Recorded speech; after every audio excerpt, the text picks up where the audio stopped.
Уже по традиции обсуждение начинается с анализа результатов опроса, проведенного партийцами среди северян. Оказалось, большинство респондентов оценивают школьное образование на средний уровень. Низкую отметку поставили 20%, а высокую – только 13%. А вот на вопрос, что бы следовало перенять из советской системы, люди припомнили гармоничность той школьной программы в целом. И сегодняшние педагоги с этим согласны.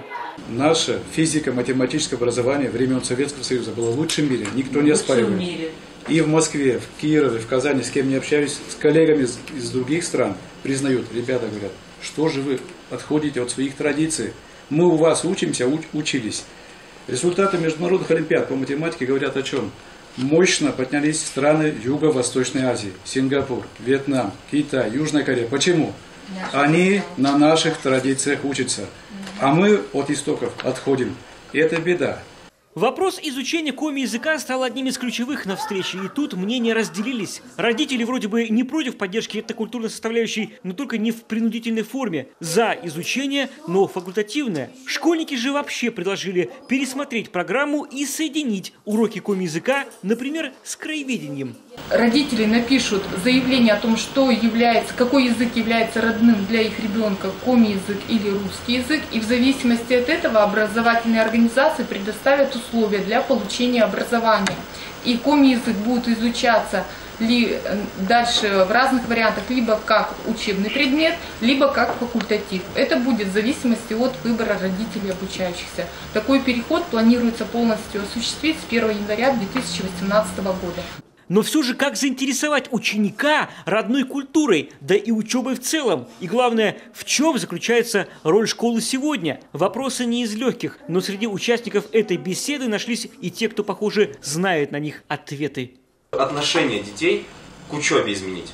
Нужно изменить их отношение к образованию, отношение к работе в обществе, вообще к любому, к общей эрудиции, то есть, что мне, допустим, этот предмет не интересен, математика та же, да, я ее не понимаю, я не буду в ней развиваться, да, все, мне это не интересно, на парах я буду сидеть в телефоне, там, общаться с друзьями и все. Нет, математика, как и большинство предметов, развивает, мозг, да, просто, и вот эти механизмы, которые ты приобретешь, изучая математику, ты сможешь их потом адаптировать на другие сферы жизни.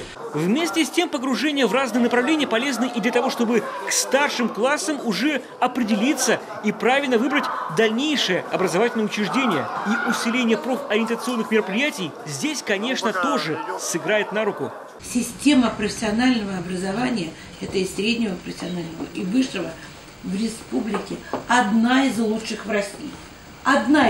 Уровень подготовки там.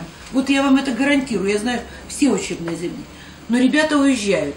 Уезжают не потому, что здесь плохо преподают. Им хочется центральные... Вы сразу о заработках. Сначала они туда едут учиться. Им хочется от семьи, от романтика, так же, как ребята сюда приезжают там, из районов, наши уезжают туда. Так вот я говорю, да в конце концов, сегодня уровень подготовки такой в школах республики, что практически все, куда хотят, в центральные вузы, поступают.